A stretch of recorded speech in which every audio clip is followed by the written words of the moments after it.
Hello, everyone, and welcome back to Generation In Between, a Xennial podcast where we remember, revisit, and sometimes relearn all kinds of things from being 80s kids and 90s teens. My name is Danny.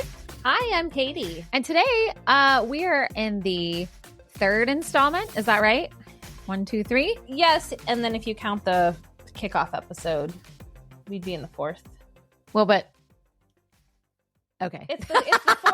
It's the fourth in our TGIF series. But it's show that third we've watched. show. Yeah. Okay. Yeah. So third show in our TGIF series. That's right. That's correct. And today we are talking about Perfect Strangers, Yay. which was the first show in the TGIF lineup, right? It was. Okay. Yeah. So we went out of order as we established last Sure time did. that we do not do things correct here. We do things wrong. So, right. So, okay. I did not have any kind of fun little intro worked out. So we're just going to jump right in. Okay. I have to say, I didn't find a lot of deep stuff about this show. Huh. I expected to find all kinds of controversial stuff. Right. Commentary, et cetera, et cetera. And I really didn't find much. Okay. Just interesting. Yeah. I would have thought more than like other shows. Maybe that would be the case. I know. And we can talk about it a little bit more after at the end. You and I can assess our opinions on it. Okay. But let's go ahead and jump in. I'll tell you the summary. In case you've never seen the show Perfect Strangers, I'm going to give you a summary. This is the official one. A high-strung and cynical man's life is never the same when his naive but good-natured cousin comes to America to live with him. Yeah. I think it sums it up pretty good. Perfect. Perfect. It was created by Dale McRaven and Miller Boyett. Yep. Okay. Tom Miller and Robert Boyett.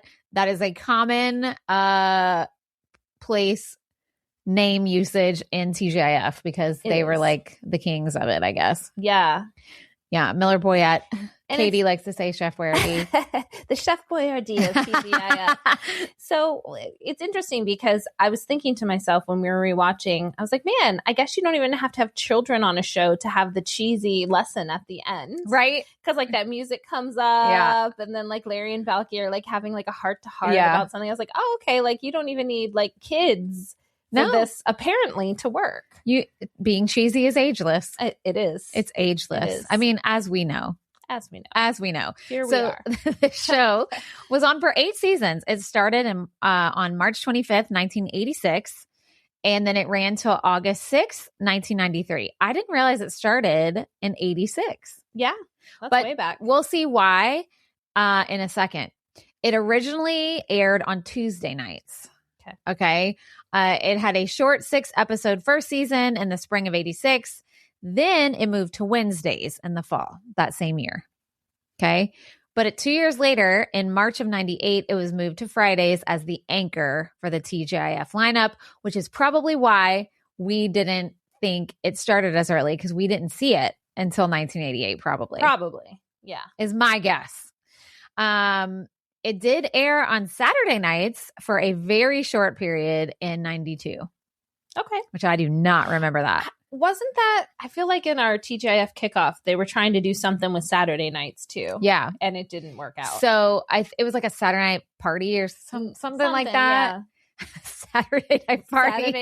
Not to be confused with CBS's block party. Maybe that's what I was thinking. But there was something else they moved to Saturdays too briefly to try to like bring everybody over. And it didn't work. It didn't work. Friday nights, that's the place to be. So the inspiration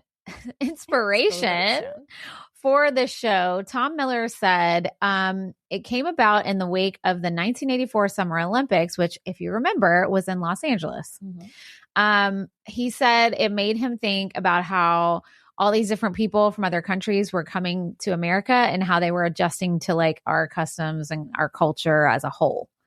So that kind of gave him the idea for this kind of fish out of water comedy. Okay. Which is where I thought I would find so much commentary. Yeah. But I didn't. I mean, there was some, but nothing like huge. And we'll talk about that in a second. So they also got inspiration from themselves from buddy sitcoms like Laverne and Shirley and Mork and Mindy, both of which they produce, Miller Boyett. Buddy sitcoms? Buddy. Yeah. I've never heard of that before. Girl, what?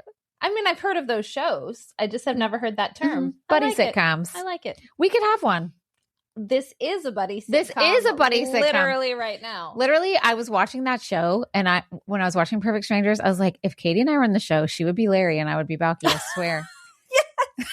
Right? Yeah, now that you say that. Right. Well, it's funny, and we'll get to it when we talk about our episodes, but there were a few times I was like, I am Larry. I know! I actually wrote it in my notes. Literally. I was like, I am Larry right and now. I was like, I am Balki. Now, I don't know what that says about either of us. Right. Right. I wasn't writing mine as a compliment to myself. Oh, me either. Moments when he was like being a stick in the mud. I was like, oh yeah, I feel that, Larry. Mine was when Balki was like telling that story when they were on that double date. Yes. And he's cracking himself up and nobody else is laughing. And it's like so stupid. I'm like, yep, been there. All right. So speaking of Balki, the show's premise is that Balki Bartakamus is an immigrant from a fictional Mediterranean island. Mypos does not exist. He moves into his distant cousin Larry Appleton's Chicago apartment where all the sitcom shenanigans ensue, mostly due to misunderstandings of American culture or Balki just being naive and silly. And they made his home country fictional because they thought that when they said like all the bizarre customs that happen in Mypos might be offensive if they used a real country, which of course they would. Yeah. That was smart actually. But my question is, okay, so you made up the country, but it's still the same like area. And the same like lifestyle. Like the sheep herding and all of that. Well, I mean, like not everybody that lives there. No, what I'm saying, that's like a real lifestyle people do have. Well, sure. Places. So I'm like, but then I thought, you know what it made me think of was on Golden Girls when they have, because Rose was from St. Olaf, Minnesota, right? Yes. And she had all this goofy stuff about being from Minnesota and all this stuff. So I don't know. I don't know how to feel about that. Now, Bronson Pinchot, I can't say his last name correctly, so just bear with me. I'm going to say it different every time. He is of Italian and Russian descent. Okay. So he is not Mediterranean. So pieces to think about as we're talking about this. I did realize as I was watching it that America and American culture was was a joke. Well, and constantly. And some of them were like really funny, but like it was constantly like, well, that's in America, or we're in America, or that's how they do it here, or whatever. That's how they do it. That's how they do it here. Well, and I think too, America wasn't exactly like this is right, and this is like, it was like, yeah, that's kind of like, I felt like sometimes Balki would be like, well, that's silly. Why are we doing that? And they'd be like, well, that's how we do it in America. And he's like, huh. Or like how he would take everything literally. Yes. Like, don't move in that first episode. And he literally. I sold it all from right here. And I think that wasn't really making fun of his culture. It was kind of just making fun of him. Right. And there was a fine line there because some of it was just jokes about his personality. Right. And the type of person he was, who could really be from anywhere. And then part of it was like, are you making fun of him being a fish out of water or from somewhere else? Which is it? Or are we giving a perspective on America from this person's eyes that's kind of making fun of America? Yeah, I don't know. I think there's a lot of levels. And I think after we talk about all the history and some facts, we should really talk about what our opinion is of this. Okay. Because I think it's tricky. So we'll come back to that. But anyway, it was a made up country. Okay. So that I was glad to read. Yeah. Because, girl, as soon as I started doing this research, before I even got to that, I was in the Google, like, is Mypos a real country? No, it is not. No, it's not. All right. So this is from Wikipedia, and this was their description of the show in its entirety. And I thought it was so good, so I had to throw it in here. You ready? I'm ready. Okay. Initially working at a discount store and living in a small apartment, they eventually develop rising careers working for a respectable newspaper, move into larger residences, date 2 best friend flight attendants, and expand their lifestyle through various experiences, all while learning to balance Balki's wide-eyed enthusiasm and Meposian ways with Larry's real-world ambitions and American how do you say that? Pragmatism? Pragmatism. Hey! Neurotic Larry is frequently as inept as Balki, if not more so, and often gets the pair into situations that only Balki can set right. I never thought about that before. Which is true. Yeah. I'm thinking about that last episode, girl. I know. I can't wait to talk about it. God. Okay, but were you giggling? Yes. I mean, all right. I was like, why has everybody got to be like stuck in the sky? I know. In every series finale. Like, what is happening? We did watch some episodes, which we're going to talk about after we get through all the facts and stuff. And the last one, it was crazy. It was crazy. It was, but we'll talk about when we get there. So originally the series was rejected by all the major TV networks. They said, no, thank you. But Miller and Company then pitched their series with Bronson Pinchot as the star of the show. And he had just got a lot of attention as Serge in Beverly Hills Cop. Oh, yeah. Yep. Where he played an effeminate art gallery employee with an unplaceable foreign accent. The interesting thing to me was I was talking to Troy as I was doing this research, and he was like, you know who I remember Balki from is, he's like, he played like the exact same character in Beverly Hills Cop. I said, well, actually, that's how he got this role. And my husband, who remembers movie lines forever, started going into his whole like little monologue, knowing all the lines and doing all the mannerisms. I was like, what? I've never seen Beverly Hills Cop. It's good. I've never seen it. Isn't that crazy? Yeah. Never seen it. Anyway, so once they said they had Bronson Pinchot, is that how you say it? Pinchot? Yeah. Okay. ABC signed on, and it was originally titled The Greenhorn. I don't know what a greenhorn is. It's like an immigrant, right? No? Yeah, I think it's a term for immigrants. And a person. And it means like, something that's green. I guess a greenhorn would be like a young animal, I would think. No, I'm serious. Like, is that like real? I don't know. I'm going to stop.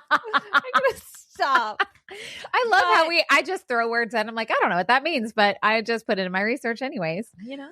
Anyway, but okay, so by the time the negotiations were over, Bronson Pinchot was actually unavailable by then because he was cast as a gay attorney in the NBC series Sarah alongside Gina Davis. Ooh. Yep. But it was a short-lived show because it failed to get ratings. It was canceled in May of 1985, not long after it came out. So after that, he was back on board, and they were back to developing the show. Okay. So it took, because things take a while. Like they hit a show and they're like, hey, what about this? And they're like, no. And they're like, we got this guy because he said yes. But in the meantime, he had already taken another job because you got to work. That's how it works. Yeah. You got to work.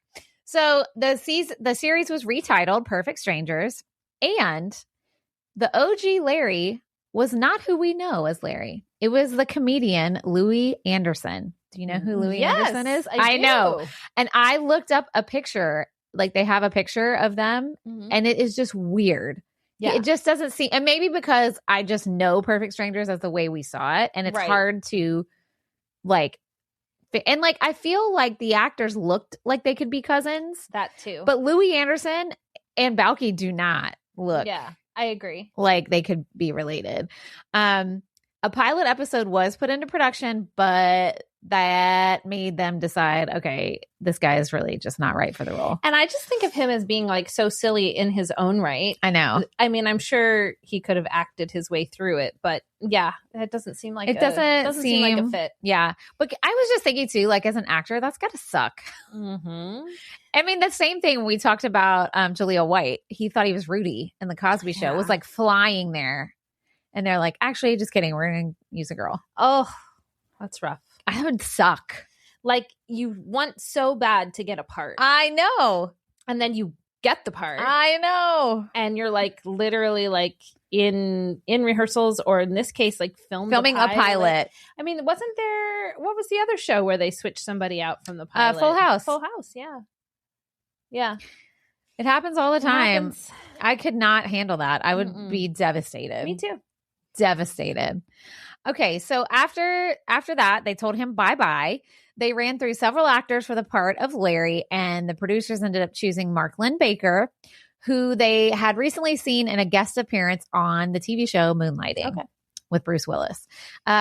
They said that Mark Lynn Baker displayed immediate chemistry with Pinchot, and he was cast, and the rest is Xennial history, obviously. Love.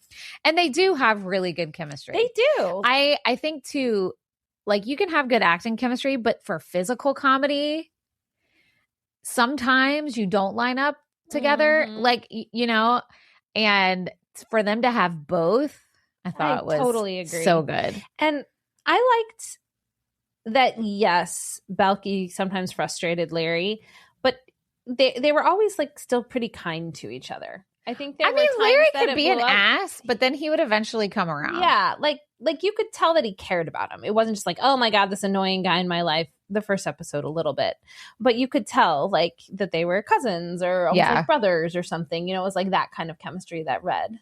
Yeah. I liked that. Well, I do understand his pain in that first episode where he's like, I just want to live alone. I know. I love that. He's like, I have 8 brothers and sisters. I was like, I could understand that struggle. Yeah. Like, you finally have your own space, and then someone you've literally never met before. Yeah. Yeah, I get it. Okay, so let's talk about the actors. There's just 2 big ones. Mm-hmm.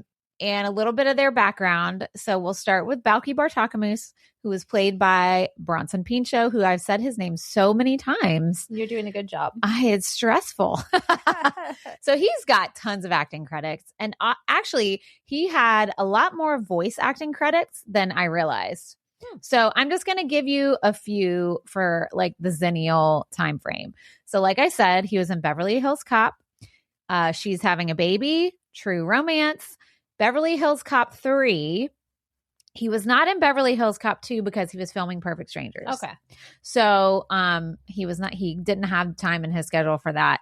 But then he did for Beverly Hills Cop 3 because it was filmed after they were done. Okay. So that's why he wasn't in the second one. And he was also in the one they did in 2024. What is it? I wrote it down. Axel F. Okay. I never saw that. Me so either. I don't even be knowing. He was in First Wives Club as well. Ooh.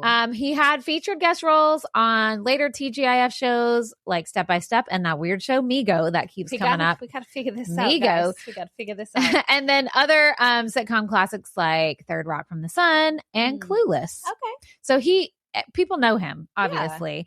Yeah. So lots of cartoon voice work, such as Eek the Cat. Do you remember Eek the Cat? Okay, well, why would you remember? You don't like cartoons. Well, I do. And people out there will remember Eek the Cat. I don't know about that. Yes, they will. Okay. If you remember Eek the Cat, you need to message us, okay? Also, Duckman, Cow and Chicken, Hey Arnold, and The Wild Thornberries. Oh, wow. Okay. Do you know any of those? Yeah, I know all those. I just don't You know lie. You said you did. Oh, okay.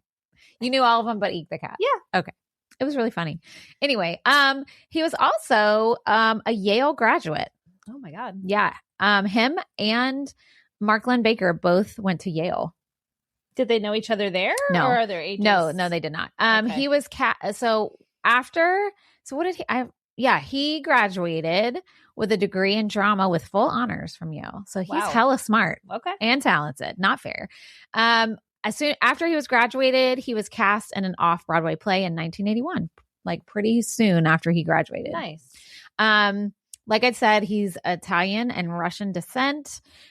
This was a weird fact I found, and I don't know if you'll remember these commercials, but he was the voice of Max, the refurbished Volkswagen Bug on the commercials that came about in 2008. Do you remember these commercials? I don't remember these at all. Okay. I do because I had a Volkswagen Beetle and I loved it. It was my favorite car. I had 2 of them, actually. It was my favorite car ever. I wish I still had it. I only got rid of it because I had babies. And let me tell you, car seats in a Volkswagen Beetle and a stroller in the trunk does not work. So anyway, look it up. He was the voice of a car. So look it up. Also, speaking of his voice, he is a critically acclaimed narrator of audiobooks. Critically okay. Yes. He has earned multiple awards for his audiobook narration, including Audible's 2010 Narrator of the Year and Audiophile Earphone Awards. Okay. And I'm a big audiobook person, so this makes sense to me. If you don't listen to audiobooks, you're probably like, I don't even know what that is, but it's a big deal. Okay. So, and I will say, as somebody who listens to audiobooks, if you have a bad narrator, like, it's not easy. It is not an easy job to keep somebody interested in a book, because anybody can sit down, most anybody can sit down and read out loud.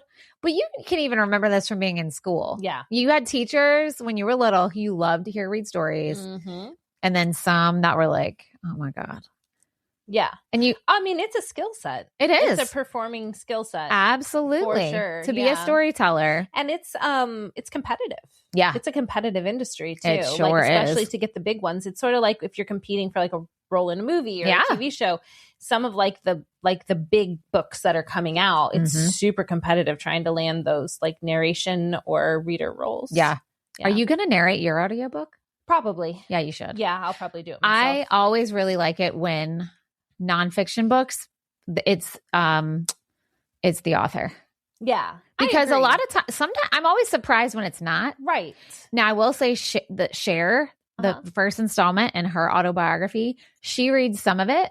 And then she's also older. I know. Yeah. She reads some of it. And then she has the girl who played her in the Cher show, one of them. And I'm forgetting the girl's name on Broadway.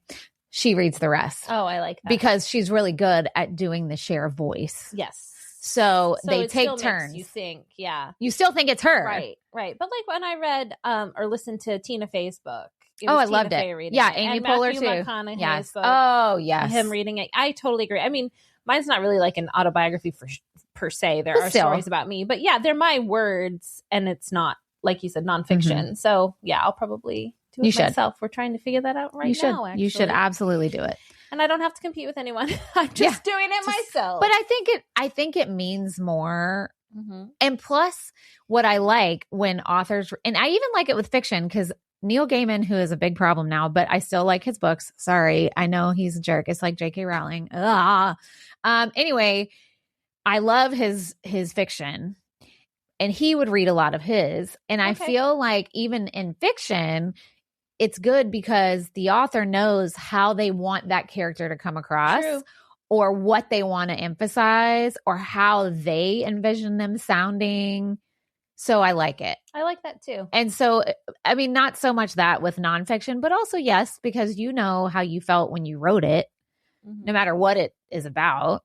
So anyways. Yeah. And there was one book I listened to, and it was a nonfiction, and they were crying. Like, they were literally crying as they were reading it. Wow. I think it was Billy Porter's book. Okay. Like, he just got to a really hard part, and so of course, like, I was a mess. But I think that wouldn't have you wouldn't have had that same reaction if, like, you would. Why would you read Billy Porter's audiobook? If I had read Billy Porter's audiobook. But if a voice actor read it instead of him. Right. It's not the same. No, it's not. So anyways, okay. Moving on to Larry Appleton. That was played by Mark Lynn Baker. He had a lot of TV guest roles in the Xennial time period, like on Miami Vice, Moonlighting, which is how he got Perfect Strangers, Valerie, Full House, Hanging with Mr. Cooper, Sesame Street. He was on an episode of Sesame Street in the late 90s, Family Matters, and Ally McBeal. So he had a whole lot of guest roles even after Perfect Strangers. He's still acting. And he's had a lot of more recent guest roles on shows like Blue Bloods, Law and Order, The Unbreakable Kimmy Schmidt, She-Hulk, and Chicago Med. I saw him on Blue Bloods. You did? Yeah. I was like, that's Larry. Yeah. Does he look the same? Yes. Yeah. And that voice. Yeah. He's got that voice. He looks the same. The funny thing that I found about him, there was an HBO show called The Leftovers. Okay. Which is based on a book that I read. It's about the rapture and then the people who are left after. But it's not a churchy book. The Leftovers. Yeah. It's really good. But they made a TV series about it, and I never watched it. He actually plays himself, a fictionalized version of himself. And one of his scenes is set in St. Louis, which is where he was born. And I'll talk more about that in a second when I get to it. Interesting thing, Lynn is actually his middle name, not part of his last name. When he joined the Actors Union, there was already a Mark Baker. So he combined his middle name with his last name to stand apart. Huh. So, I mean, surely in the history of time, there have been people with the same names that are. I think he just wanted to stand out. Okay. And so it's not like a requirement to have a different name. He just I guess not. to. I think he just wanted to. Okay. To stand out. So I'll talk later on about him being in the leftovers later. So just keep that in your brain when I get to my random facts list. I'm ready. Okay. Something I found out that was interesting is Perfect Strangers is kind of a rare type of sitcom in that, especially of this time, it did not give B plots to its other characters. Like there weren't any episodes that were about like Jennifer or Marianne.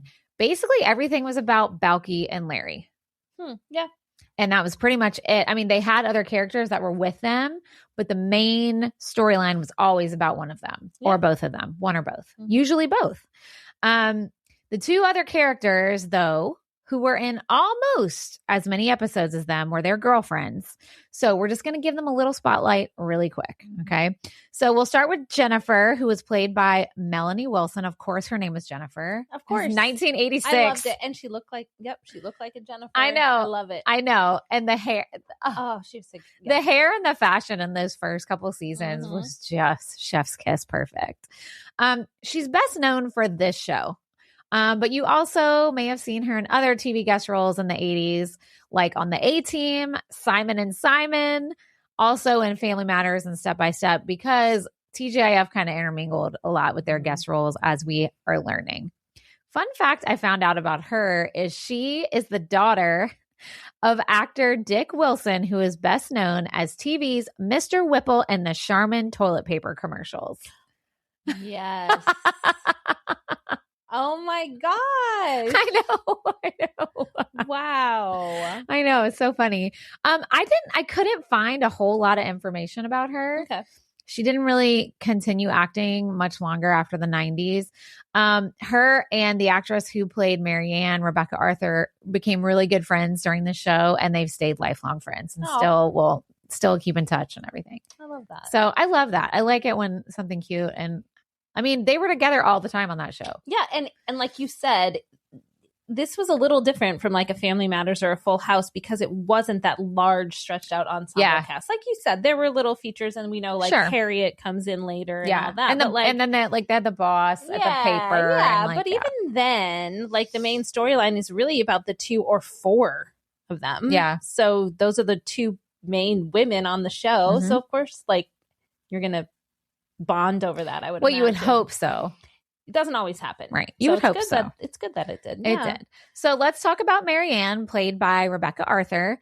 You may have also seen her in Xennial shows, guest roles on Newhart, Remington Steele, About Last Night, the movie, Get Shorty, Grace Under Fire. Oh, yeah. She had a cameo, not really a cameo. It was like a little bitty role in one of my favorite 80s Christmas movies, Scrooged. Oh, yeah. She is handing out photocopies of her butt at an office Christmas party. Yep. That's it. I remember her. Yes. Oh, that's so good. Yes, I love it. She actually started her career with theater as well, and also soap operas while she was living in New York. She actually got her SAG card when she did a toilet paper commercial, ironically. But she's not the one with the toilet paper dad. But anyway. That's such an odd thread. I know. So she moved to LA, and she actually got the first gig she auditioned for there. Wow. I know. For a show starring Vicki Lawrence and Lauren Tews called Anything for Love. Which is pretty crazy. Like you move to LA and you're like, I'm going to try it. And then boom. You're like, I'm not going to get discouraged. I'm just going to get out there and do it. And they're like, hello, here you go. Here's a job. Yeah, I know. So I have more from her later. I found an interview she did on a blog, and she was had a lot of good things to say about her time on the show. Oh. And then one question mark. So we'll get there. Okay. But now we have arrived at Danny's favorite part of everything is random facts. We need like a sound for that. Remember when I had my fun facts? We need a random facts. I know. Well, on that podcast, I listen to Handsome, Uh-huh. which I love so much. If y'all don't listen to Really it, good. it's the best and it's hilarious. Mae Martin always has like a May fact. Like she just is full of like all this like random information. They have a button and it goes May fact. It's so I love good. it. That's good. Anyway, so you're going to love this because I found a dog random fact. Okay. So Balki was originally named Vev, V-E-V, but Bronson Pinchot came up with the name Balki after his sister's dog, who, stop reading ahead. I am reading. Pause. I know. I'm looking. She's reading my notes. Don't cheat. Sorry. His sister's dog was named Balcony, but they called him Balki. Oh, it's cute. I like Balki better than Vev. I know. Vev, you just picture like a different person with that name. I know. Balki fits. I know. I like it. So anyway, named after a dog. Look and at the that. dog's name was Balcony. That's cute. Why but cute? You know what it made me think of? So when my kids were little, we had an elf. We still have the elf on a shelf. I just don't take it out anymore. Now we have a Snoop on the stoop. So that's Love it. Anyway, you know how you like name your elf? Yeah. Okay. So my oldest Caden he is incredibly intelligent as a wonderful human, but he's not a super creative kid. Okay. Mhm. So when we got the elf, I was like, okay, you can name him. And he was little. He was like 4, I guess. So you can name him whatever you want, like whatever you want to name him. Oh, God. And he sat there and he goes, I would like to name him Red Hat because he is wearing a red hat.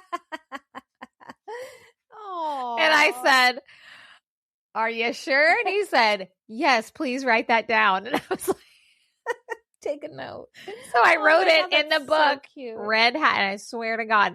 So years later, we got like the reindeer. Remember when they came out with the pets? And by that time, Cooper was around. And I was like, okay, well, Caden named the elf. And the reindeer was cool because you're allowed to pet him and touch him and stuff. I said, all right, Cooper, you can name the reindeer whatever you want. And Caden was like, it has to go with Red Hat. So Cooper, also like 3 or 4, little, he goes, I would like to name him Green Snake. What? Hello? I can't. So we have an elf named Red Hat and a reindeer named Green Snake. Look, that's probably the only combination of those names in the whole world. I know. For those two things. And that's what I thought of when I saw that they named their dog Balcony. I was like, like, because it like to sit on the balcony, or like that's the first thing I thought. Or they found it on a balcony. I don't know. Oh my God, that's cute. Okay. So here's a fun Easter egg. In the opening credits from season 3 through the end of the series, because the other opening credits for 1 and 2 were different. I don't know if you noticed that when you rewatched it. I did notice that. Because I like the second one better. Okay. So you probably remember Balki and Larry riding on a tour boat underneath a bridge. Yes. Okay. They're on the Chicago River. Well, the opening credits of the spinoff series, Family Matters, has the Winslow family riding their bikes over the same bridge. Okay.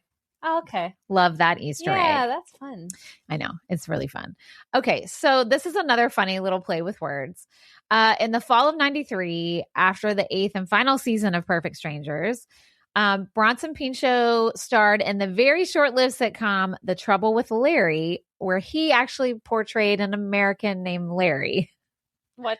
Yeah, which is funny because that was who he played opposite for 8 seasons. But it wasn't related to the Balki storyline. No. It was just like a totally different show and concept. Yeah, so he was like, oh, cool, now I get to play Larry. I don't know. That is cool. And then Mark Glenn Baker, who played an American named Larry on Perfect Strangers, co-starred that same fall in the premiere of a Broadway production of Neil Simon's Laughter on the 23rd Floor, where he played a Russian immigrant. Wow. Isn't that funny? So they kind of they kind of swapped and identities relatively quickly after. Yeah. That's cool. I know. I thought that was pretty funny.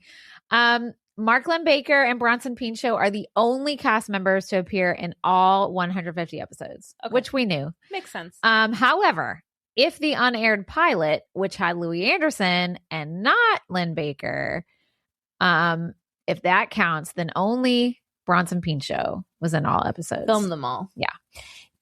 Maybe you don't know, but did the pilot episode stay exactly the same and they just reshot it? I don't know. Mark Lynn Baker? I tried to find that. I have no idea. Okay. Yeah, I couldn't find it, so I don't know. Okay, so now we're back to The Leftovers, okay, the HBO series. So the funny thing is, it's kind of a throwaway line, but in the first season, like basically what happens, if I can remember correctly from the book, is that, well, the rapture happens. And if you don't know what that is, that's basically this belief that some Christians think is going to happen where everybody who is quote unquote saved gets snatched up into heaven, and everybody else that is not saved is left to like deal with the end of days. Did I explain that well? Yeah. Okay. So this talks about everybody who's left, the leftovers. The ones still on Earth. Yeah. And anyway, there's like a throwaway line that about figuring out who got taken and who did not. And they say something about the entire cast of Perfect Strangers was raptured. Oh, really? Yeah. They all went to heaven. Yeah. But later on in season 2 and 3, Mark Lynn Baker has a guest role where he is playing a fictionalized version of himself. And he actually says that he faked his own disappearance and he was living in Mexico. So everyone from Perfect Strangers Except was him. raptured, but he was just hiding out in New Mexico. So he was the only one not. That's really funny. Yeah. I love that. So I'm like, I've got to watch this show because it sounds hilarious. That sounds so and funny. I don't remember the book well enough because it's a good few years old, like way back. But anyway, so when they were filming the show and they were doing like had a live studio audience after a taping, Mark Lynn Baker and Bronson Pinchot would let the audience give them questions. They would do like a Q&A. And in many, many cases, somebody would ask them to do the dance of joy. Yes. Because that was like a thing. Yeah. Yes. And they'd usually do it. Aww. If they got asked. As soon as I saw that. You remember? I was like, oh, the dance of joy. This is a thing. Like, this is going to remain. Yes. One thing I forgot, though, was the girlfriend. I didn't forget the girlfriend. Really? I didn't forget them, but like they came into that one episode and I was like, oh, that's cute. And then like, we were skipping through seasons. I was like, oh, they're still here. I did not realize I forgot that they were there basically the whole series. I don't know if they were supposed to be there the whole time. Okay. I don't know. I like them a lot. Yeah. I don't know if they were. Wow, they're still here. Yeah. Okay. I don't know if it was intended for them to have such a big, but they did. But they did. So, yeah. Anyway. Yeah. Okay. So now here's the controversy, the controversy, which I said I couldn't find too much because we're going to talk about it. Remember I told you about Rebecca Arthur and she said, had an interview. Okay. She gave an interview, which was actually really fun. There was somebody out there who had a blog back in blog. It was when blogs were big and all the things devoted to rewatching Perfect Strangers and like, it's one of the first hits you get on Google when you type it in. Okay. Well, she actually found it. So, and found it like in her whatever and contacted the guy and said she would do an interview with him for his blog. That's awesome. Yeah. So in 2020, she did an interview with him. And she had lots of positive things to say about her castmates, except notably, she didn't have a lot of nice things to say or much to say about Bronson Pinchot. So here's what she said. Here's his quote. Okay. Here's her quote. My bad. If you have wondered why I haven't said anything about Bronson, it's because I adhere to the old adage that if you can't say anything nice about someone, then don't say anything at all. Ooh. Yeah. But the truth is, there are some nice things I can say about him. He was a true Jekyll and Hyde. In the beginning, he was so sweet and fun to work with. But as we got further into the success of the show, he morphed into a monster.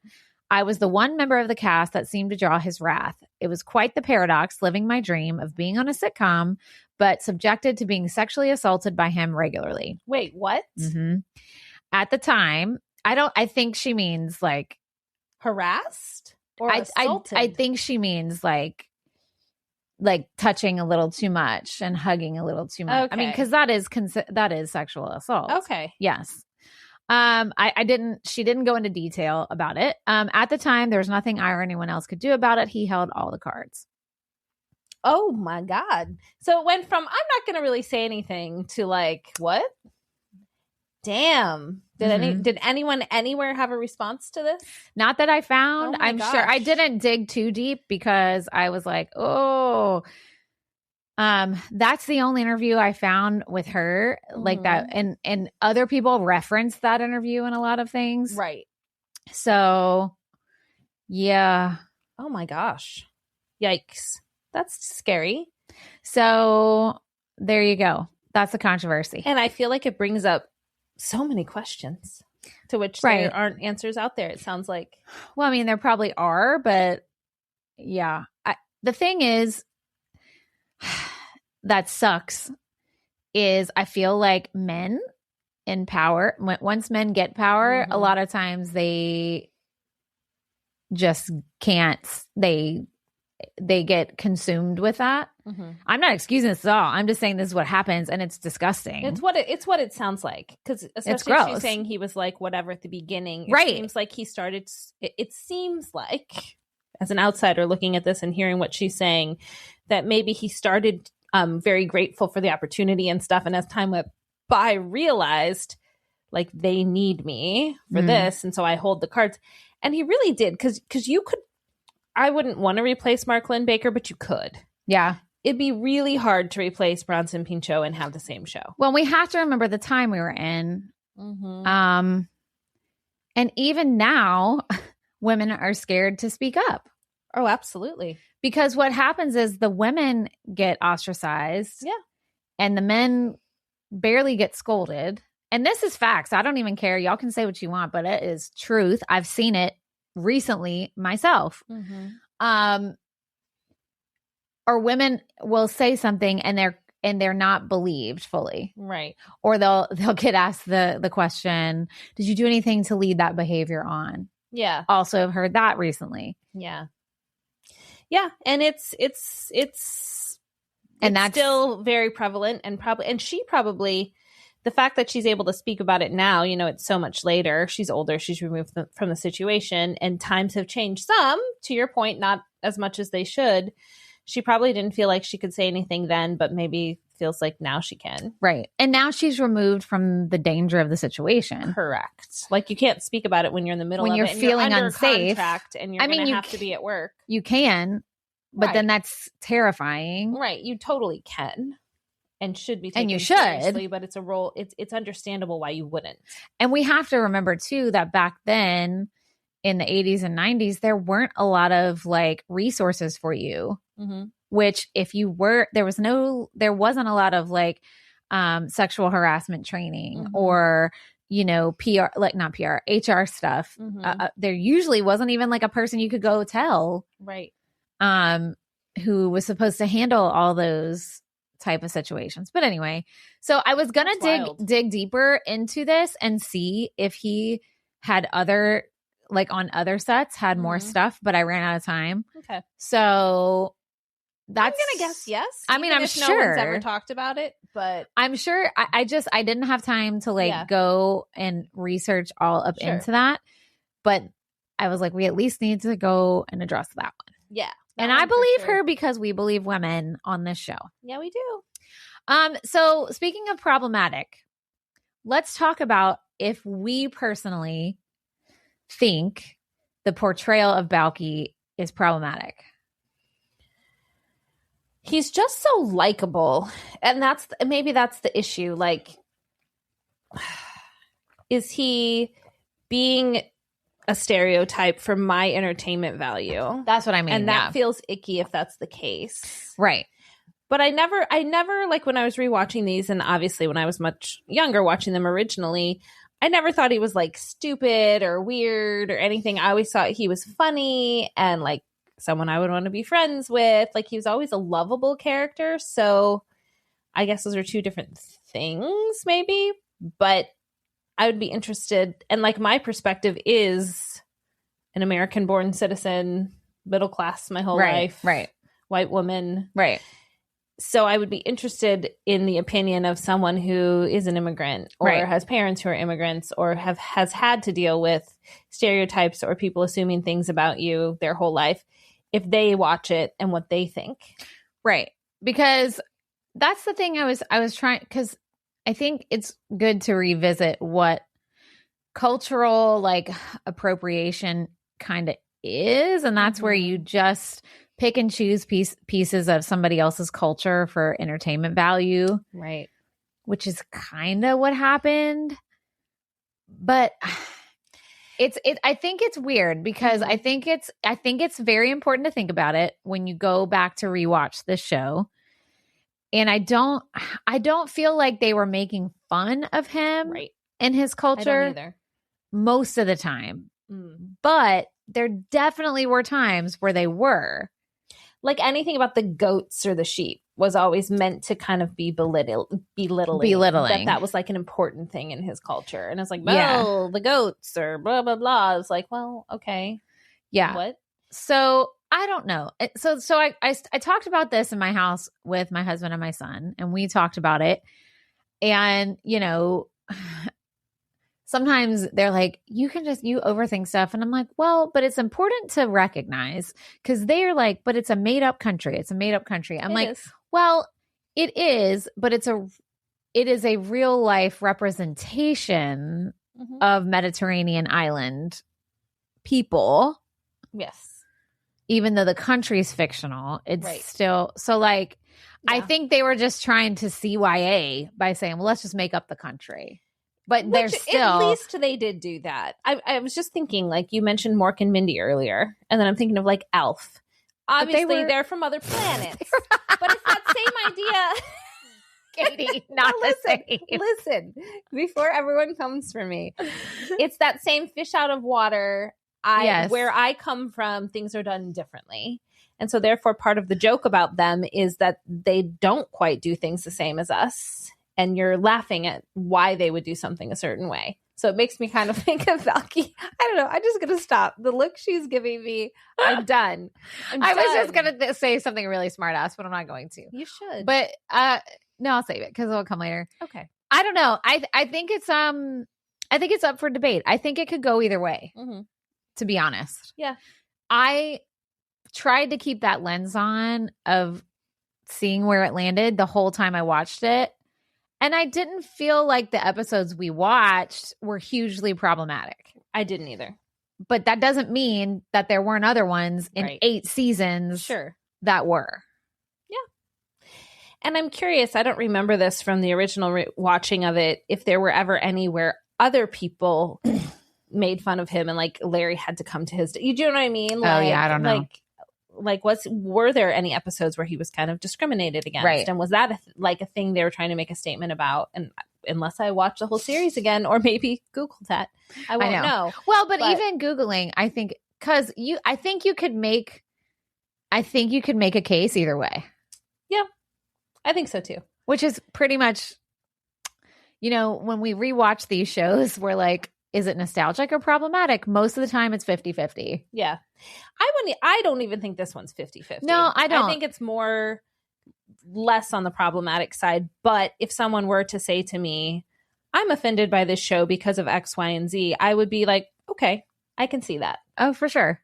And I thought when I was Googling, I was thinking there'd be more like statement pieces about it. But maybe because it's such an older show. Maybe. Right. You know what I mean? Yeah. I don't know. If y'all know of any, send them our way. I'd love to listen. And we want to know what you think too, because 100%. I would, especially if you are not an American-born citizen, and you have that perspective of being someone from another country who has come here to live or even visit. Because I know there are people in other countries who listen to our show. There's like 2. There's a decent amount. It's Is there 30 different countries that people listen from. Well, let us know what you think, and we really do want to know, because I think it's kind of a gray area. And I did have a friend tell me one time, if you aren't sure if something's problematic, it probably is. Yes. I don't know. I can't figure out if because we've seen so many things and we have had our eyes open so much over these last 2 years. Yeah. Like, remember when we watched Can't Hardly Wait and I didn't think it was going to be problematic. Ooh. And then I watched it and I was like, oh my God. Yeah. Right? Yeah. That I'm also like, are we looking for that? Which isn't a bad thing to go with it with that lens. But I'm not going to, like, in my own brain, make up problematic reasons either. You know what I mean? But that's what I mean. If someone gave me something specific and was like, this is this because of this, I wouldn't fight them on that. I'd be like, oh yeah, okay. Well, I think that's why it's good when we rewatch stuff to look at it, to almost be hyper aware, because nobody was back then. Right. That's true. You know that's what I'm the saying? Responsibility of doing this. Right? Yeah. And I think that's good to say, hey, we can look back and say, we've learned to not do this. And that was kind of shitty. So let's not be shitty moving forward. Anyway. I agree. Okay. So it's kind of Tell us more. It was kind listeners. of I don't know. What's the answer? I've been doing this a lot today. I don't know why. So let's chat just a little bit about the episodes that we watched. We had a lot. Now, where did you watch them? What do you mean? Where did I watch them? I don't mean like in a chair or something. I mean, like, where did you stream? Oh, sorry. YouTube. Okay. So you did not pay for these. I did. I paid for them on YouTube. Katie, I said you can watch them for free on Tubi. I like YouTube. Katie, how much? You wasted like $10. $12. Katie! I didn't waste it. It was $12 free. of solid entertainment. Free. FYI, I did not know. Okay, listen, moving forward. I did not know about Tubi, by the way. Did you know about Tubi? I've heard of it. I've never used it, though. It's just an app that you can watch stuff, but it's free. Okay. Now, it did have ads. Okay. But that's whatever. It almost, I have to say, the ads kind of almost made it feel like I was watching it in real time again. Oh, wow. It didn't have that many commercials, but still. Like that idea of like where it's supposed to go to commercial break, there would be an ad. Like there was some ads before it starts and then like a couple in the middle, and that was it. And they're new ads. Oh, yeah. Well, sure. Like the original. Sure. That would be fun. That'd be fun. That'd be so fun. But anyway, everybody out there is probably like, oh my God, Danny, Tubi's been around forever. But listen, we didn't know. I've heard of it. I've just never watched anything on there. If you ever have to watch something older, go look there first because it's free. Okay. So you don't pay for nothing, Katie. Like, listen, I'm like, Katie is like, I'm gonna pay for that. I will not. In fact, today, all right, we were gonna wear these podcast shirts we got from Buzzsprout, who hosts our thing. We love Buzzsprout. Katie couldn't find hers, which is fine. Honestly, I'm not quite sure where mine was either, but you couldn't find yours, so it didn't matter. And I was like, that's all right. Let's just wear our green podcast shirts. And she's like, you hate the green. And she does. It's true. I do. Guys. I hate it. I don't look good in this color. And I said, yes, but I hate not using things we've bought even more. It's true. I really hate wasting things. And I'm not a big like one-use t-shirt person. I was years ago. Like I would get like theme shirts for everything. Now, if I have one, it's got to be worn many times. Or I'm going to the thrift store and reusing something. That's what's happening. So Tubi, free. Okay, Tubi. Use it. I'm not going to pay for something I don't have to pay for. That's totally fair. It's just easier. No, it's not. It's not easier. It's so easy. You just download it. There, and I just watched it. Oh my God, it's not. I'm going to tell your husband so you can save $12. Okay, you tell him. And he'll get on to you and say, Katie, use the Tubi. He will. All right. Let me find. That's Dawson's. Hold on. Uh-oh. All right. So, so the first episode, we watched the pilot. Yes. Season 1, episode 1's called Knock Knock, Who's There? Knock Knock, Who's There? So I thought it was a good intro episode. I did too. And you know what I remembered? As soon as it started, I, as a little child in the 80s, had the biggest crush on Balki. What? Really? I 100% did. Because I love funny people. Yeah. I get that. And he's good looking. He is good looking. He's tall. Yes. Mm-hmm. Not like I care. I'm short. Anybody's taller than me. I'm just saying. But I had the biggest crush on him. I thought he was so funny and so cute. I don't think I had a crush on him, but I could see. Did you have a crush on Larry? Probably. Probably. I mean, who knows? Who knows? Anyway. I said I like how sweet Larry is to Balki. Like I know. said that earlier too. Like it is funny when he's like, and then when the part where he's like, I had 8 siblings, he's like, this is my bachelor pad. Want a beer? Yeah. It's so cute. I also like his apartment. Yeah, it was cute. I also forgot Balki's line. Of course not. Don't be ridiculous. I know. I forgot until I heard it, and I was like, oh, we're gonna keep hearing that. Of course I have to. That's like a vampire. I can't do Balki. I can't do it. That is a good line though. And watching that first episode reminded me what a great comedic actor he is. Yeah, he really is. Now listen, we are separating this character from real life where he's a problem. Mm-hmm. Okay. We're going to have to get through this. I know. Yeah. Well, and we can say this about so many things. You have to separate the art from the artist a lot of times. Mm-hmm. And I know some people won't, and that is perfectly okay.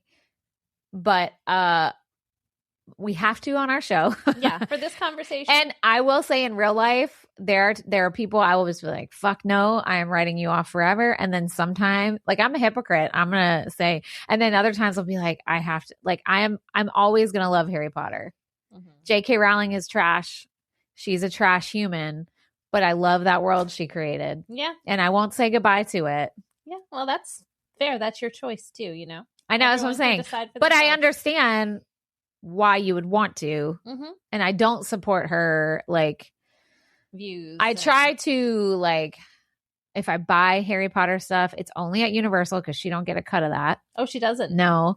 And then if books and stuff, I buy used ones. Yeah. Because she also wouldn't get a cut of that. She doesn't get another cut. Another one. Does that make sense? Yeah, it does. Anyway, that's how I validate my I love it. My hypocrisy. Your hypocrisy. Hypocrisy. I love it. Okay. So this is right. This is your normal pilot where all the premise is set for everything. He shows up. It was good. Moves in, they work together. It was good. Yeah. Then season 2, episode 3, we watch next. In season 1. Yeah. First date. Okay. Yep. So this is where the girls come in. The girls come in. Yes. Wow. They really did just like show up. No. Right away. Isn't this the one? No. They come in on season 2. Season 2. This is where he goes on a date with that lady he meets at the singles bar. That's right. Which cracked me up. Okay, but the first scene where they're in the store and he like talks to that lady and she had that hair. Do you remember the swoops on the side of your head? Yes. Where you would like hold out your hair and hairspray it so you had like these wings and then you had like these bangs. That is crazy looking. It's so crazy. And then the back of your head is just flat. It's just flat. Yeah, it's like only going on at the front. Crazy. I noticed a lot of, because I grew up in the Chicago area. So like in first scene, they've got Chicago Bears t-shirts. Yeah. But I'm remembering like when people wore those shirts, and then when they're in the singles bar later, there's like a Cubs sign. And I was just like, oh my gosh, this is so fun. And then Larry makes that comment about Ed McMahon. Oh, he's like, oh, it's another letter from Ed McMahon. I guess I should write him back. And I was like, oh, that's great. Publishers Clearinghouse. I would always, as a kid, I knew my mom would throw it away and I would always send it in. You know how you had to like, I would too. Yeah, you always had to send in back the thing. Mm-hmm. They used to get you with them commercials where they would knock on people's door. Yes, and they'd have the balloons and the giant check. Which obviously now I know that was staged. And of course. Those people were never happy enough. The reason we watched this episode is because this is the first time we see the Dance of Joy. Yes, that's what I was going to say. And I just said, I forgot about the Dance of Joy. Yeah. And I said, I am Larry not wanting to have fun. And I am Balki making you dance wherever. Listen. I don't care. You know what it is? You're not a stick in the mud. You're not.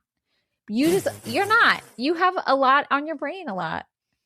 Yeah, I do think sometimes I just don't have time for joy. Damn. That's the saddest thing. I know. You know what though? I think the thing with Balki that I relate to is that I don't really get embarrassed. Yeah. And he doesn't. And I like, he's just like, I want to dance. I'm going to dance. Like, and I am that person. I am never like, it's like at a party. If I'm hungry and nobody else is eating, I'm like, okay, I'm just going to go on in there. Yeah. Or if nobody's dancing, I'll be the first one. I have no problem with that because who cares? Yeah. Who cares? You're right about that. I mean, who cares? But I haven't always been that way. I mean, most of my life, but like to the extreme that you are now. Maybe not. Right. She's like, because Because, hey, girl. Sometimes. Girl. Sometimes. No. I mean, yeah. And I don't think I get embarrassed by much anymore either. I think it's just an energy thing for me. I just sometimes am just like. And that's okay. Nah. And neither way is right or wrong, peeps. Let me just say. It just is. It just is. And I think you will hold on a second. You will. This is what it is. And this is a compliment to you and an insult to myself. Okay. You will take the time to think things through. I won't. I'll be like, let me think if I want to do the dance of joy. Do I want to get up and dance? Well, what's going to happen to our stuff that we're leaving here on the table? Like, you are smart and like, you will think things through and be like, yes, let's do that. And that's a good quality. I am. But then when I have a chance to think about it, it does take a lot of spontaneity, which can bring you a lot of joy out of things. Right? Because if I think about it, do I want to get up and dance? Oh, what about my purse? What about my drink? What about whatever? Then I'm just not going to get up and dance. But I think you do sometimes. You danced at the what do we go to?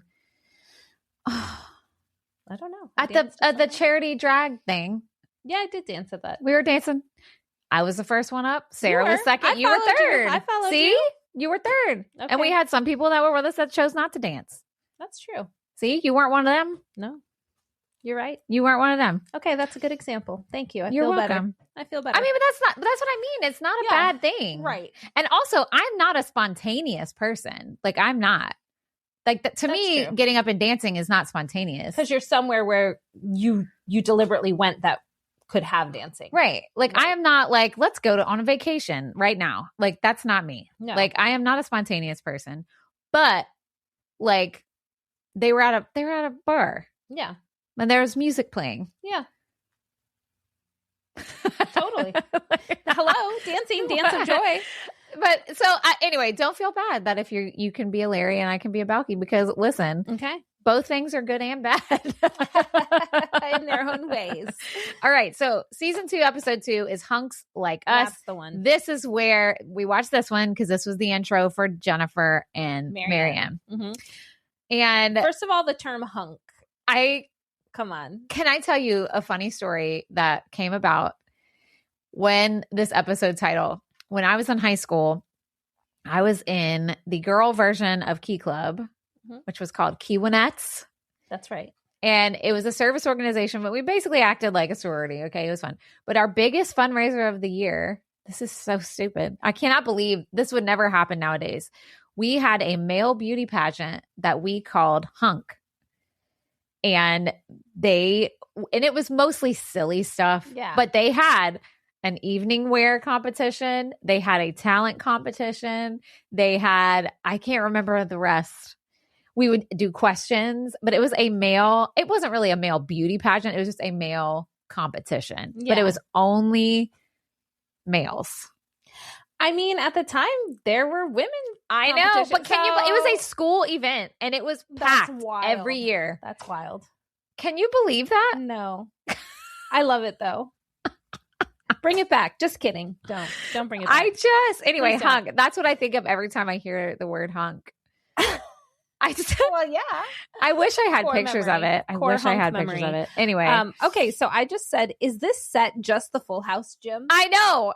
It may have been. I think it was identical. It may have. Probably just the It was probably the same soundstage. Yeah. Yeah. Yeah. I did put the diet culture 80s BS was rampant, especially the name of the gym was Perfect Body Health Club. Yeah. Yeah. What? Also, so much toxic masculinity in this show. Oh, big time. So much. So this whole show, I was like, oh, okay. Yeah. And Balki uses the term Conehead the Barbarian. I love that. I thought that was so funny. Also, like the physical comedy, I love watching good physical comedy. Golly. I love watching it and I love performing it.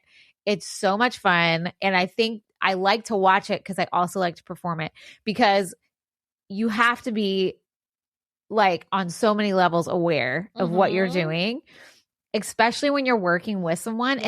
And that's what those two actors do so good. So well. Like they're on the weights and he kept getting pulled up and then you push him down. And then you get pulled up and then he gets pushed him down. I loved it. And then when they were sore later And yes. they're trying and to they're get like, up. yes. Yeah. And then they're trying my to God. walk. The funny thing to me, though, was when they fell asleep for that nap Yeah. and they wake up and they're like, ow. And it's like, you remember that? Like, you come home and you feel instant. so good. And then, because, Yeah. I mean, scientifically, what that is delayed onset muscle soreness. It usually takes, not that fast, but it usually takes 24 to 48 hours for it to fully set in. And we've all been there. Oh, yeah. For whatever it was. And you just open your eyes and you're like, oh my God. What happened to me? Or you go to pee and you go to sit down. You're like, oh, I can't sit. That's the worst when you can't sit down on the I toilet. know. My God. That also is the first sign, as you saw in the episode, that you worked way too hard. You did too soon. much. Yeah. Too much. Too much, too fast. So funny. Yeah, that was really funny. Yeah, I said the soreness after the nap. And then, I mean, you said the thing about the toxic masculinity, but then the ladies are the ones at the end that are like, we don't care about that. Right. Like, we just like you guys. Right. We don't care that you're at the gym or whatever. Although, wasn't Jennifer the one selling the memberships? So, like, what? I don't know. I don't know. But I thought it was cute. I thought the girls were cute. But it was very of the times. Yes. Oh, very, very. It was very of the times. At least there were no teenage girls involved in this one. So it made it a little less annoying, but it was still annoying. Yeah. Yeah. And there was enough comedy there. But okay, so then we had to throw in a Christmas episode. So fun. This was season 2, episode 11. This is one of the most beloved Christmas episodes of the series. So that's why we watched this one. Okay. Yeah, because I was thinking they probably had a few Christmas episodes in that many But this seasons. is one that people really liked a lot. And you can see why. It was very like nostalgic. It was called A Christmas Story. I love how Larry was calling the airport to check on his flight. I said that too. I said calling the airport to check on flight, and it just rings and someone picks up. Right. He's like, "Hello, I need to check on this flight to Madison or whatever." Which, first of all, Madison, Wisconsin is not very far from Chicago. Like, oh, it's not. No, I don't know why they were flying in the first place. But then they couldn't drive anyway because the roads were all like snowed over. But yeah, I thought that was funny. I was like, you can't even like do that now. Like, so how far is it? Couple hours at the most. Oh, really? Yeah. See, I have no sense of geography awareness. Yeah. I'm so like, Chicago's, that's like so Chicago's far. Almost at the very top of Illinois. Okay. And Wisconsin is like above that. Okay. So, I mean, Wisconsin's a big state, right? But it's not that far. Never been to either one of those states. I don't know why you would fly there because I just don't know why you would. Well, because anyway, it makes a good episode, I guess. And yes, and I thought it was really, I just said Christmas in Chicago is magical. Like, it was so snowy, but like when they were showing all the big skyscrapers and all the snow coming down, I was like, oh, it's so pretty. See, I'm not, I guess because I grew up without snow on Christmas, like everybody's like, oh, it's so nostalgic. For me, you're like, bleh, I don't like being cold. Yeah. So it's funny. And I remember as a kid, I think we talked about this before. It was always funny to me that every Christmas song was about snow. Right. And I was like, never had snow on Christmas until I didn't live in the South anymore, which I was a full ass grown lady. But, so I just don't have for me, Christmas is a lot many other things. It doesn't have to do with the weather. Does that make sense? Yeah, it does make sense. But I get it. If you grew up somewhere where that was part of the jam. And Michigan being frozen over, it's just like a feeling. Yeah. Well, because for you, that does bring back. It really literally is what I would see. Yeah. Right. I did say that Larry was being selfish and good for Balki for calling him out. Yeah. Because Balki went home and did all that stuff, which where the fuck did he get all that shit? And made him a in gift 5 seconds. And yeah. And the tree. I loved it. The Charlie Brown looking tree that they ended up with. But I'm glad Balki was like, what about me? I know you're sad, but hello, I'm not even in my home country. Right. This is my first Christmas not with even my literal family. And yeah, I agree. Yeah. And Larry was being told.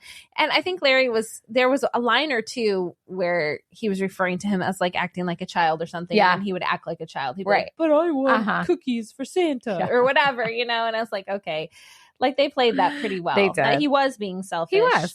And, just the message that Christmas can be anywhere and with anyone and on any level budget, you can have the Christmas spirit. Yeah. I loved the line where he was like, Balki, do you know what? It's the Christmas feeling. It's back. And I was like, oh, that was really cute. And you know what? I think too, being in the military life for so long as a military family, that was something I hope that we instilled in our kids too, not just with Christmas, but home is where the feeling is. Totally. And Christmas is a feeling. So as long as you're with your people or a version of your, like, you know, they're together, they're family, they're together. And that's, you have that feeling of togetherness or whatever. And then another episode with a blanket, Katie. I know. I said a Christmas blanket. They're getting me with these blankets and quilts, man. I know. Come Are we going to on. have, what if we have a blanket in every series we rewatch? What if that's the thread? That would be crazy. I don't know if there was one for Full House. Was there? We'll think about it. Wait. Because there was one for Family Matters, the quilt. I thought there was. No, maybe not. Maybe not. Well, whatever. We'll review. All right. Season 4. 13, episode 13. Yeah. This was called Games People Play. Loved it. Fake game show. So good. So good. It was basically like Double Dare. Oh my God. I wanted to be on that show so bad. Me too. Every kid. And Balki was us. Balki was like, oh, I we're know. going to do the stunts and we're going to do the whatever. And Larry's like, nope, we're getting in, we're getting out, we're I know. answering the questions, Doing the we're getting our questions. money. Yeah. Yes. But Balki is like every kid who ever watched Double Dare Yes. in their whole life. But also, I would be really bad at any stunt because I am not athletically gifted. You'd probably be good because you can at least throw a ball. I cannot. Have you ever seen me throw a ball? I'm just putting that on you, and I believe that about you. I can throw a ball. See, I knew that. I have not seen you throw one, but I guarantee you'd be better than me. Like, it is outlandish how unathletic I am, and it throws people because I'm not uncoordinated. Right. I'm not uncoordinated. I'm strong. I am physically fit and strong, but guys, that does not equal sports qualities.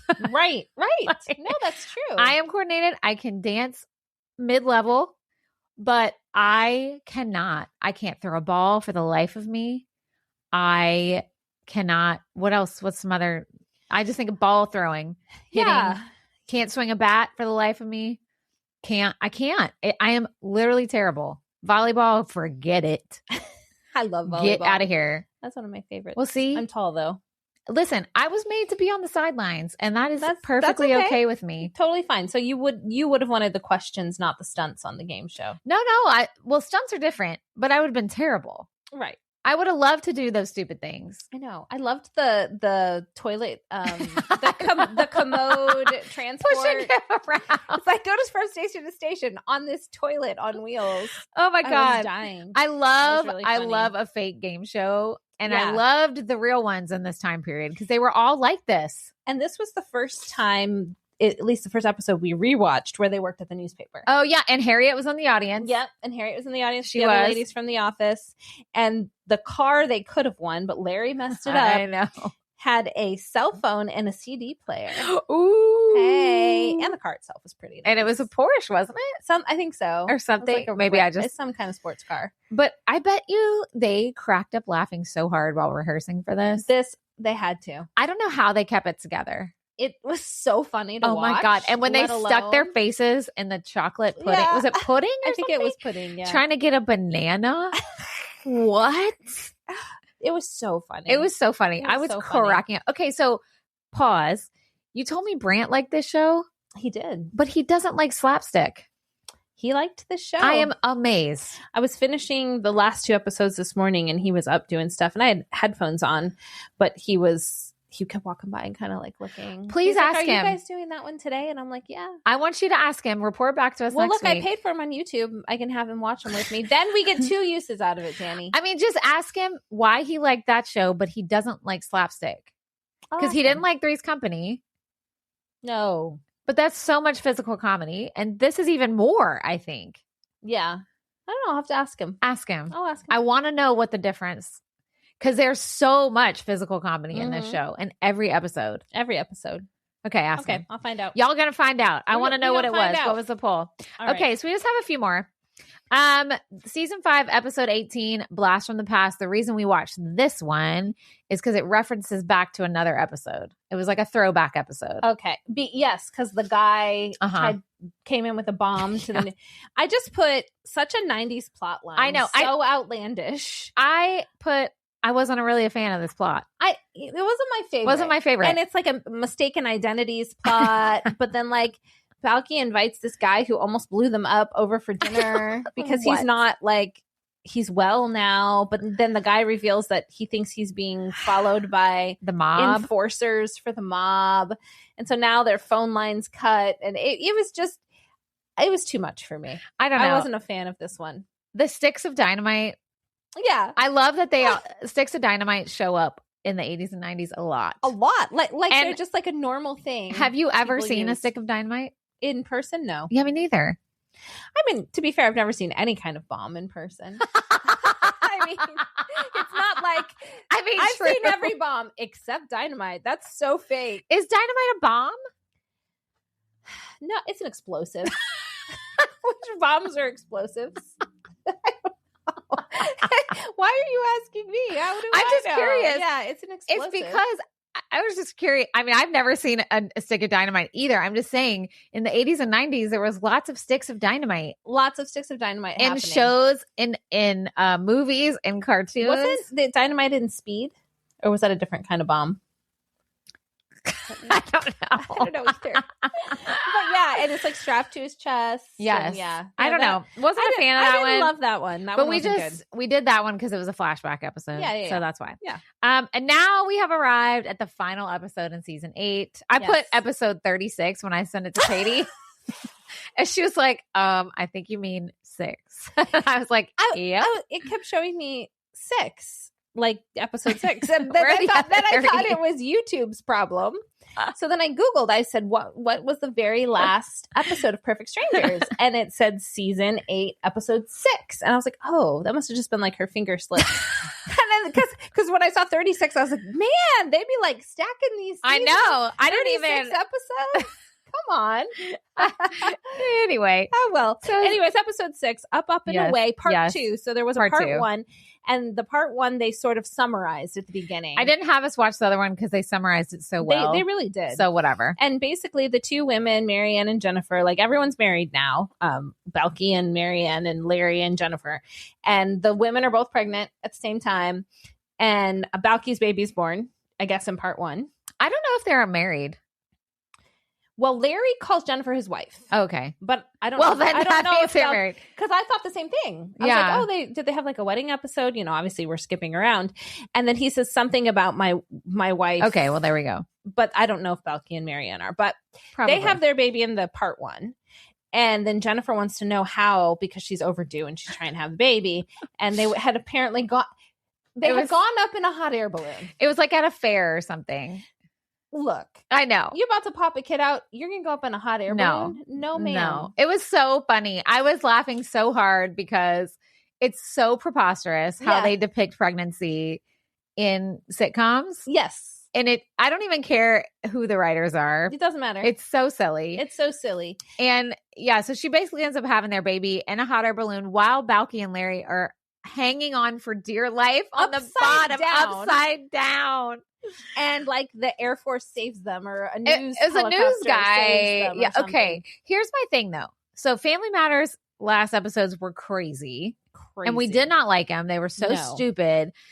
I didn't mind this one as much. It was stupid, but the reason why is because I felt like it was outlandish, but it still kind of stuck with the same vibe as the beginning of the show. True. I feel like it didn't, like, Family Matters had taken such a huge leap. True. And they made so much of the finale of Family Matters serious. Right. And this was not serious. This was not serious. This was silly. I know. Serious things were happening, but the vibe was silly. And it stayed true. Like they were doing the dance of joy dangling from. They were like moving their feet around. I can't. I mean, the plot, the premise was kind of out there, but it was cute. And then they had all the flashbacks at the end. Oh, I loved that. They did a good job with that. I know. Yes, that was really good. Oh, yeah, because in the flashbacks, they showed Balki's wedding in one of them and Larry's in one of them. Look at you remembering. They had the girls like in their little wedding dresses and stuff. Because Larry, for some reason, was in jail. Did you see that part? Oh, yeah. And she gave him a kiss? Yeah. Which that was a Full House premise, too. Jesse was in jail the day him and Rebecca got married. That's right. Getting lost in the air and being in jail on your wedding day. Oh, my God. Those are things. Okay, so I have to say, you have redeemed yourself for forgetting to watch 2 things our past 2 episodes. I didn't forget any. And do you know that picture I sent you you sent me a graphic of what episodes we're watching. I printed it out and I checked them off as I went. And that's how I knew when I got to that one, something was wrong, because I was like, 36. I love it. You redeemed yourself. I did them all. She did not forget a thing. Not a thing. Not a thing. I'm even telling you things that I didn't even write in my notes. I know. And you even remembered other things that I did not catch. Yeah. Look at that. I enjoyed this rewatch. Yeah, I did too. This was a fun one. It was a fun one. And I think it's because I was even younger than some of like the Family Matters and Full House when I would have seen these. And I think, I'm sure I watched more before this, but I think it's one of the first sitcoms I remember watching like regularly. Yeah, me too, probably. And so there's like that component. And a lot of it did hold up for me. I thought it was still funny. I know. I liked the characters. The Chicago connection was cool. Like I really enjoyed it. Yeah. Oh, this is a good one. Yeah, it was a good one. I mean, question mark on if it's problematic. Yep. That's a question mark. That is a question mark still. Obviously we have real life problematic things floating around as well, but the show as a standalone, what is your stars? I'd probably give it 4.5. Okay. Yeah. And the only reason I don't have the other half is because I'm wondering if it's problematic, and that's just hanging in the back of my head. I think I'm just going to give it 4 for that reason. Okay. That's fair. Because I can't give it a full 5 in good conscience and that's not totally have fair. the answer to that. But I did enjoy it. I had fun watching it. I enjoyed every episode, even the last one. I did too. Like it was silly, but I liked it. Yeah, with Family Matters, I kind of waned as it got moved on and got kind of weird with the Urkel stuff. But this one, and obviously we know how I felt about Full House. Mm-hmm. But this one, it was quality. Best so far, I think. Best so far.